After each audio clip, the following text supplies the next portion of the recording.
But रेजी, क्या फरहान ने intervene किया, तंग किया शूट के दौरान, या ही वाज अ डायरेक्टर? बिल्कुल नहीं, काफ़ी प्रेशर था मेरे ऊपर। जैसे आपने कहा कि ये सब कुछ करते हैं, तो शुरू में मेरे को थोड़ा डर था, पर कभी नहीं।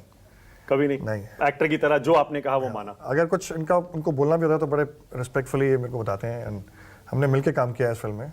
It's a collective energy. तो डायरेक्टर को साइलेंट मोड पे डाल देते हैं जब एक्टर होते हैं? सर, वो भी ज़माना चला गया है कि मतलब इतने वाटर टाइट कंपार्टमेंट में काम होते हैं। जब मैं भी डायरेक्ट करता हूँ, जैसे मैंने काम किया आमिर के साथ, शाहरुख के साथ, ऋतिक के साथ, प्रीति, प्रियंका, ऐसे मतलब दिग्गज जो कलाकार हैं उनके साथ काम किया है। तो ये बहुत ज़रूरी है कि जब आप किसी के साथ उस लेवल पर काम करते हो तो आप जानते हो कि वो इस तरह के एक्टर नहीं है जो सिर्फ आकर डायलॉग बोलकर चले जाएंगे।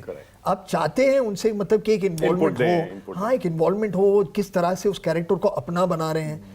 तो जिस नज़रिए से वो एक कैरेक्टर को देखेंगे, आप कभी उस नज़रिए से नहीं देख पाएंगे, क्योंकि आप पूरी फिल्म देख रहे हैं। तो थोड़ा बहुत एक उसे ज़िंदगी देने की जो बात होती है वो एक्टर से ही आएगी। तो उसके लिए कम्युनिकेशन, एक ओपन लाइन ऑफ कम्युनिकेशन रहना फिल्म मेकिंग है ही ऐसे ना, it is collaborative. You can't say कि मैंने किया है, इट्स ऑलवेज हम। एंड आई थिंक जब भी कोई एक्टर को आप ले लो, किसी भी किरदार के लिए, जो जब ये डायरेक्ट करते हैं या जोया डायरेक्ट करती है, जब रेजी ने डायरेक्ट किया, आई थिंक वो कैरेक्टर को आप लिखते हो, लेकिन उसमें जो लाइफ आती है वो एक्टर लाते हैं, he brings it to life. तो आई थिंक वो कोलैबोरेटिव प्रोसेस हो ही जाता है। जी जरूर, बट एक चीज सही है कि ऑन सेट उन सारी चीज़ों के बाद और उन सारी चीज़ों के बावजूद जो आखिर में डिसाइड होगा कि ये होगा या ये नहीं होगा, वो डायरेक्टर होगा। कैसे आप ये सब्जेक्ट्स चूज करते हैं और उसमें ऐसा क्या जादू करते हैं कि जिस फिल्म में हाथ डालते हैं वो ट्रेंड सेटर हो जाती है, एकदम नई वेव ले आती है? वो ऐसा लगता है अरे ये कहाँ से फिल्म आई है, अब से पहले किसी ने क्यों नहीं बनाई? नहीं ऐसे नहीं। आई थिंक एक हम लोग फॉर्चुनेट है कि ये कहानी हमें चूज करती है।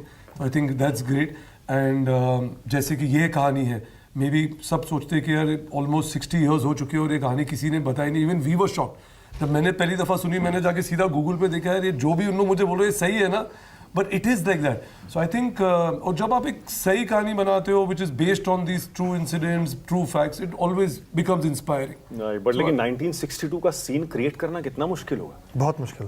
कैसे किया होगा?